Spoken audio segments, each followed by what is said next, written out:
E agora a gente vai falar sobre saúde, tema tão importante, né, para o nosso bem-estar, para o nosso equilíbrio, né, para o nosso corpo, para a nossa alma. Super importante estarmos bem, né? Saúde é tudo.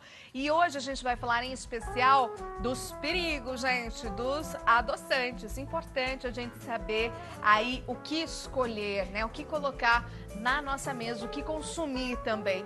Por isso eu vou receber ela, que é a doutora Valesca Silveira. Tudo bem, doutora? Pode chegar. Bom dia para você. Bom Seja dia. bem-vinda. Tudo jóia? Tudo jóia. Então tá bom.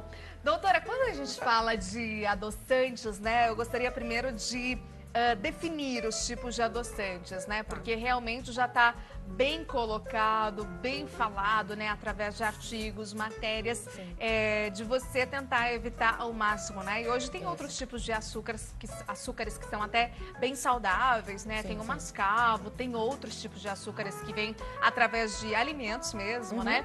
E como que a gente pode, primeiramente, definir os adoçantes, né? O que são os adoçantes? Sim.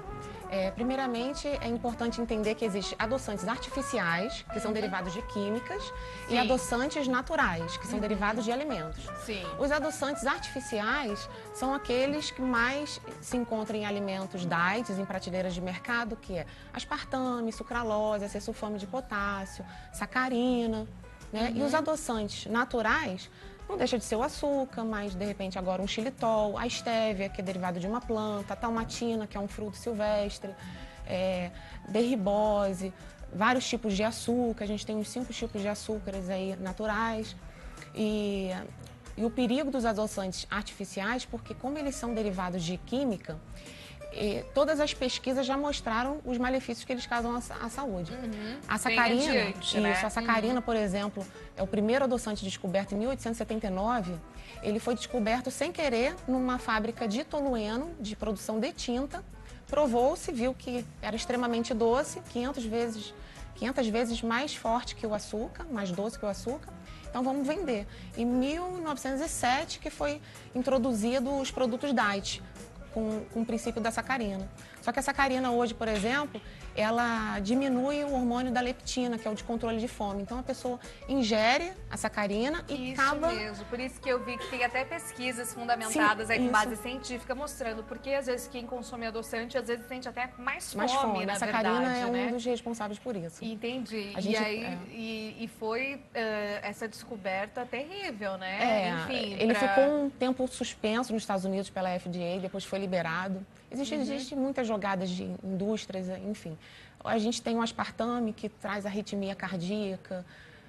A gente tem o sucralose, que hoje ainda é vendido como um alimento, como um adoçante natural, mas não é natural. É uma jogada de frutose e galactose, que são 2 elementos de glicose, só que a junção, essa fusão não existe na natureza. E essa fusão traz muitos malefícios, né? Pesquisas em ratos gestantes, todos os ratos gestantes morreram. A gente tem pesquisa mostrando malefícios de sucralose na pele, no coração, trazendo problema cardiovascular e aumentando, o que é interessante, aumentando a insulina, que é o hormônio que o diabético não poderia estar estimulando e às vezes ele está consumindo um alimento com sucralose e a sucralose aumenta em 20% o hormônio da insulina. Ou seja, às vezes você nem pode consumir, né? Você tem a diabetes e está colocando um adoçante que seria, entre aspas, teoricamente, para você não consumir o açúcar e até seria mais interessante colocar um outro tipo de açúcar, seria mais saudável e viável do que você aumentar a insulina. Terrível, né? Terrível. Como fazer a escolha certa? Então, de repente, olha, que não pode consumir o açúcar de fato, esses mais naturais, vindo de produtos, de repente? Então, hoje o que a gente tem de opção de alimento diet, né, sem açúcar e fonte de adoçante, 0 calorias, sem estimulação de insulina, aumento de glicose, é a estévia. Hoje a gente já tem alguns produtos com estévia e talmatina, para quem não gosta daquele gostinho residual do estévia, a talmatina, ela inibe esse gosto residual. A gente já tem algumas marcas misturando esses 2 produtos, que é uma combinação que eu, particularmente, é o que eu consumo. Sim. A gente tem... Então seria a estévia que vem através de uma planta. Isso. E a talmatina é um fruto silvestre que tem poder de adoçar. Hoje a talmatina ela está no Guinness como o maior produto natural que adoça. Ela adoça 2.000 vezes mais que o açúcar. Entendi, maravilha. E também tem os açúcares mais naturais, o orgânico, de repente seria uma opção, mascavo, Isso, de repente, a gente tem a princípio, o açúcar refinado, né? Depois a gente tem o açúcar cristal, a gente tem o açúcar demerara e o mascavo. Nesses 4 açúcares, quanto mais escuro, mais vai preservando os nutrientes. Quanto mais clarinho, mais refinamento, você vai perdendo os nutrientes, químico, mais processo químico. Então, hoje, a opção de açúcar, o mascavo, hoje também tem o açúcar de coco, que ele também é escurinho, igual o mascavo, tem um sabor bem agradável. Muita gente tem falado do açúcar de coco, e era isso que eu queria te perguntar também. Vale a pena o consumo do açúcar de coco, vale né? Até hoje o pessoal está usando também, não só açúcar, o óleo de coco para fazer cozinhar mesmo ali seus pratos. É uma ótima opção. Interessante, muito doutora? Interessante. Diferenciando o açúcar mascavo do açúcar de coco, o açúcar de coco ele tem uns nutrientes muito parecidos, só que ele tem um índice glicêmico baixo. Então ele não estimula muito a glicose, ele não dá pico de glicose, ele é um açúcar bem interessante para quem quer consumir açúcar. Entendi. Tem gente que não tem jeito, né? Gosta mesmo gosta e tudo mesmo, mais, não né? tem jeito, Estavam me verdade. perguntando aqui justamente, pois não sei a diferença entre o açúcar cristal e os outros açúcares. Qual que é o melhor nesse caso, né? Que muita gente ainda acredita que o cristal seria o melhor, né? Então é o demerara, seria o mascavo?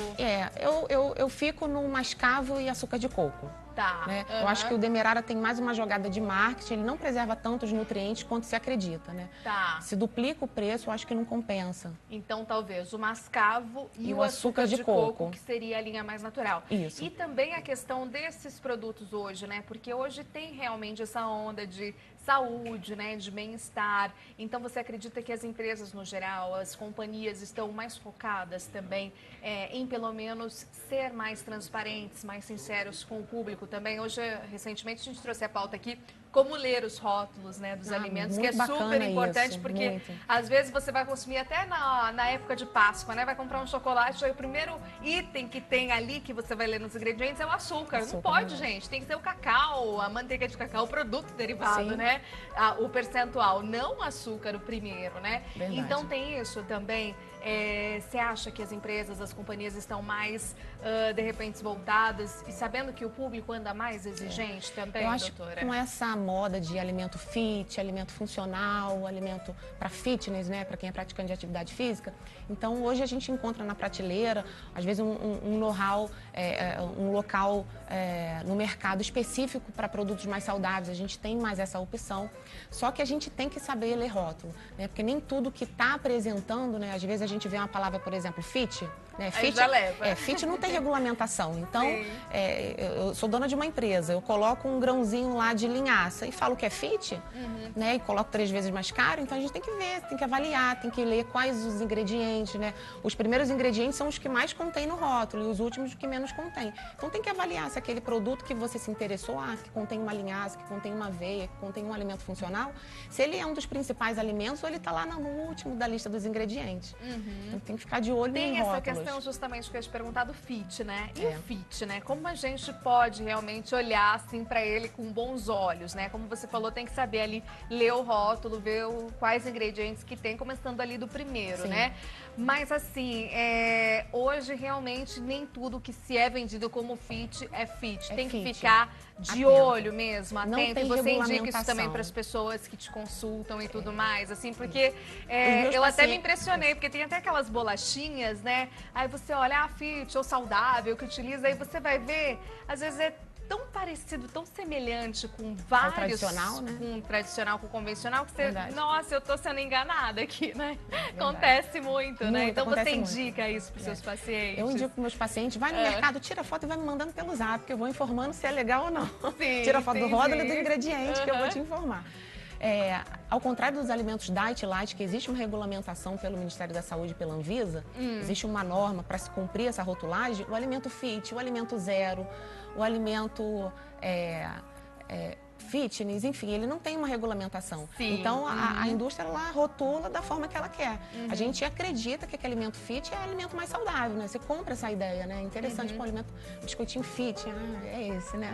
Então, a gente se interessa de fato, mas não tem rotulagem eu acho específica que seria, assim, ver os alimentos quanto mais naturais, bem da terra, né? Quanto mais da terra, melhor, né? Essa indicação também, porque, assim... Desembrulhar menos e descascar mais. Isso, né? tem isso, né? O Alimentos pessoal hoje de está verdade, divulgando bastante esse conceito, né? Então, realmente tem que ver isso. Vamos comer mais frutas, mais legumes, mais assim, o que é da terra mesmo, né? O que é natural. Isso. Tem isso, doutora. Tem isso. Você fazer o teu próprio biscoito, pegar uma banana, misturar com um olhinho de coco, colocar uma aveia, um cacau, umas gotinhas de chocolate 70%, você faz um cookie maravilhoso em casa, né? Com açúcar mascavo, ele fica marronzinho. Então tem como experimentar a cozinha, E até você pode, assim, não ficar com aquela coisa de se comer, se sentir culpado ou culpada, né? Tô comendo e... Porque, na verdade, a gente trouxe aqui, né? A gente sempre traz receitas, gastronomia super contemplada aqui no programa. Até sorvete hoje, né? O sorvete a gente tá aprendendo a apreciar melhor. E aí você vê o percentual de fruta ou do produto, né? É muito interessante, porque eu comentei, não dá mais pra comer aquele antigo sorvete. Porque depois você comeu bom, que é realmente o sabor, e não é isso que vai fazer você engordar ou não, né? Então tem muito disso de fazer essas delícias em casa também, esses docinhos mais fit, mas que de fato são mesmo, que você tá fazendo. Aí você escolhe os ingredientes, tá na sua mão, você tem o controle do que você tá ingerindo, né? Sim. Então ir pra cozinha é a melhor opção pra saúde. Agora, doutora, em relação também à internet, redes sociais, você acha que foi uma ferramenta que ajudou, assim, vocês profissionais no caso? Ou também, de certa forma, todo mundo acaba dando palpite, orientação de tudo, né? Como é que você vê essa questão? Eu acho que os profissionais de saúde, né? Os médicos, nutricionistas, eu acho que cabe a cada profissional informar o que ele sabe, o que ele aprendeu, o que ele está fundamentado, né?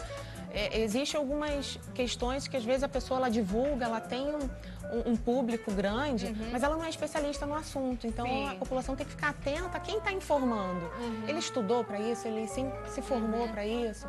E então, às vezes uma dieta, alguma coisa aconteceu e foi bem para a pessoa, mas cada um tem um metabolismo, tem uma idade, tem uma percepção, né? Diferente. Então cada um, você tem que respeitar a genética de cada um, tem isso também, a individualidade, ela é fundamental a ser Sim. respeitada. Né? E eu imagino, claro, que com os profissionais, com tudo detalhado, ajudou bastante no caso de aproximação do público, né? Com informação baseada. Mas, lógico que a internet a gente sabe que tá aí, é uma democracia, não é? Um dos desafios de nós profissionais é colocar uma informação numa mídia, num canal aberto, que sirva para a população, né? Porque às vezes um bom alimento, ele pode ter uma contraindicação para uma patologia. Então, quando a gente coloca uma informação de uma forma generalizada, a gente está olhando para um público totalmente sadio, né? Porque às vezes a linhaça, que ela é ótima para todo mundo, não é para todo mundo, né? Ela é ótima na maioria das vezes, mas ela tem uma contraindicação para quem tem uma gastrite, para quem tem uma doença diverticular, enfim, por mais bom que seja esse alimento, ele pode ter uma contraindicação.